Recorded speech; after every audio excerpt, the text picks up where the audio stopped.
Yo, what's up guys? Welcome back to Amerson Speaks, and today's topic is anal. The truth about anal. Now, a lot of people don't enjoy anal. They say anal sex is not sex or love. They say that is some sort of fear factor stuff. But I'm going to break it down to you. For a guy, I like anal. But I'm going to tell you guys the truth about anal, so maybe it will be more enlightened to you and you will try it with your significant other, whether that be your girlfriend or your boyfriend. Now, before you just jump into the butthole, you need to learn about it.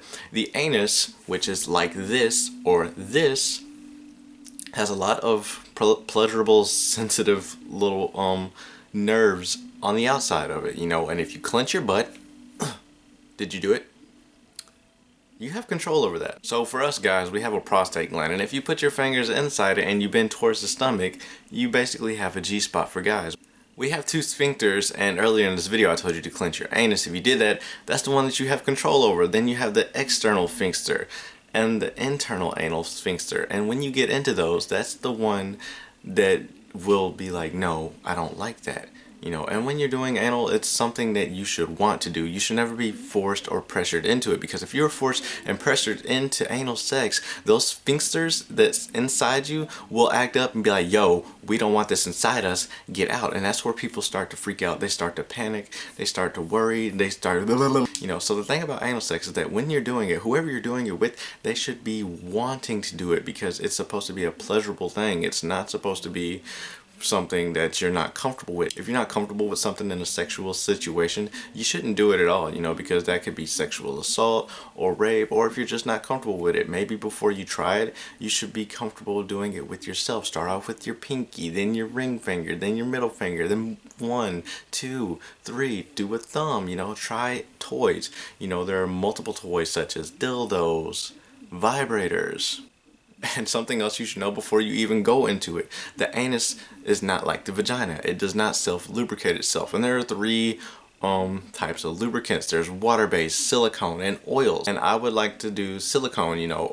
Water-based, you know, dries out quickly. You know, you'd have to do that a lot of times.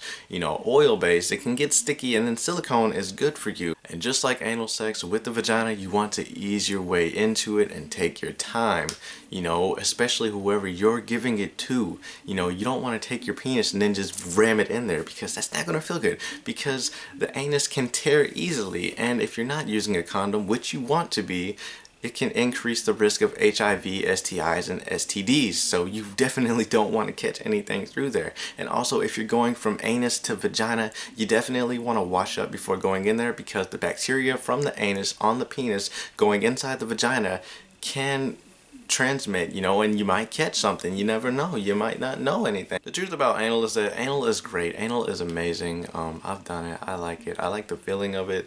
It's really tight, you know. Of course, you don't want to just go in and out, because people are going to be like, what about the poop? And that's a question that people ask about. Oh, you like anal, what about the poop? Do you get poop on your penis? No, you don't. You can in some cases, you know. When doing anal, you want to prepare. You don't want to say, hey, let's do anal tonight, but before we do, we're going to go out and eat a bunch of Red Lobster and Chipotle. Bad idea. Don't do that. Nah. There are anal douchebags that you can use, women and men. You know, that you can douche your anus out and get a lot of things that you don't want in there out. But note to self, you don't want to do this quite often, because it can dry up the anus and make it more likely to rip or tear or something like that. You know, so do it once every so often. Make sure you use a lot of lube. Make sure that the person you're doing it with is wanting to do it. And remember to be safe and use a condom and just have fun. Now, when it comes to the eating part, a lot of people are like, oh, that's nasty. I've eaten ass before, and it's not bad. You want to make sure it's prepared. You want to make sure the girl knows that what she's about to do. Like, hey, babe, you know, I might eat your butthole tonight. You might want to shave, do all that stuff, douche, cleanse yourself, all the good things, all the good necessities that you're going to need to do this process. And a lot of people, they like to rush sex. The thing about sex is that you want to take your time. Foreplay, take your time, you know, make sure each other is enjoying it, and you don't want to rush it, because the thing about sex is it's pleasurable. You know, it's pleasurable, you know. You want to make each other orgasm and come, you know, it's like, oh, it's at my mercy. Oh, give me your jizz. So guys, with that being said, that is the truth about anal. I hope you found this entertaining or somewhat educational. If you did, give this a big thumbs up and subscribe to my channel if you haven't already. Stalk me on all the social media links down in the cards below. And with that being said, good damn bye.